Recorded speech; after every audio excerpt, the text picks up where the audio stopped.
J'aimerais vous dire en quelques mots la réalité de la vie.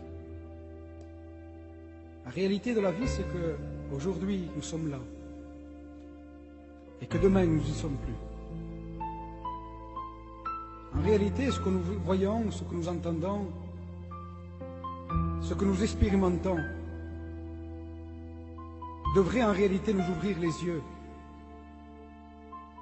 D'ouvrir les yeux sur le point que l'homme est fragile sur la terre. L'homme de Dieu dira ces paroles. Il dira, l'homme né de la femme, sa vie est courte et sans cesse agitée. On se préoccupe de droite, on se préoccupe de gauche.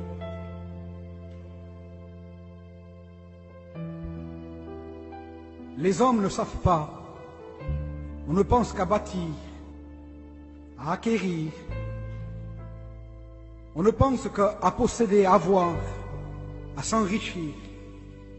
La réalité de la vie est là. C'est que la vie est courte et sans cesse agitée. Le Seigneur dira un jour ces paroles à un homme. Il dira, il faut qu'aujourd'hui même, je demeure dans ta maison. Il dira, pourquoi aujourd'hui? Parce que nous ne savons pas, la Bible dira, ce qu'un jour peut enfanter. Nous ne savons pas. Aujourd'hui nous y sommes, demain c'est fini. En réalité, dans la vie, tu as le droit de jouer avec tout ce que tu veux. Tu peux jouer avec ton matériel, ton argent. Tu peux jouer avec ta santé. Tu n'as pas le droit de jouer avec l'éternité. L'éternité est longue, disait un jour un homme, surtout quand on la passe loin de Dieu. L'éternité est longue. Et si tu quittes la terre sans le pardon de tes péchés, il y a un endroit qui est terrible. Où la Bible dira ces paroles, que même les démons supplient Jésus de ne pas les envoyer. Dans un endroit où c'est fini. Il n'y a plus le moyen de revenir. La Bible dira, celui qui descend au séjour des morts ne remontera plus. Dans un endroit où Dieu ne parle plus. Dans un endroit où la lumière n'existe plus. Dans un endroit de grincement de dents. Dans un endroit où on ne désire pas voir venir nos bien-aimés. Dans un endroit où c'est fini. Toute l'éternité. Le Seigneur veut demeurer aujourd'hui même dans ta maison.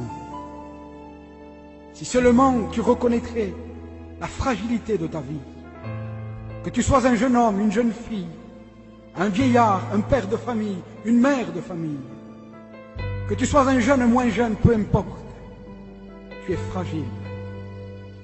La vie ne t'appartient pas. Pour cela que dira Moïse dans le psaume 90, qu'en est-il de la vie de l'homme? 70, 80 ans pour les plus robustes, et l'orgueil qui n'en tire n'est que peine et misère. Peine et misère. En réalité, le monde est en train de te tromper. L'homme se croit éternel sur la terre, mais sa vie est courte.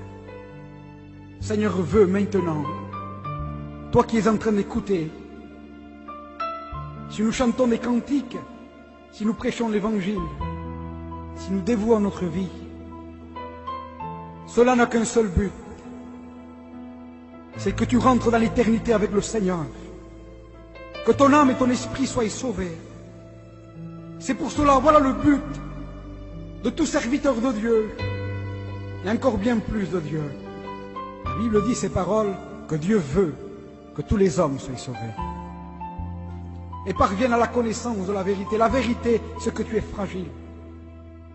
Tu as besoin de rencontrer le Seigneur. Il faut que maintenant, pendant que tu es en train d'écouter, tu ouvres les portes de ton cœur et que tu lui dises, Seigneur, je veux te laisser rentrer dans ma maison. Je veux que tu pardonnes mon péché. Je veux que tu inscrives mon nom dans le livre de la vie. À partir de ce moment, Seigneur, mes destinées sont entre tes mains. Ce qui est formidable, c'est que la Bible dit ces paroles. Le Seigneur ne met point dehors tous ceux qui viennent à lui. Crois-le qu'à partir de ce moment-là, le salut rentre dans ta maison. Que Dieu te bénisse.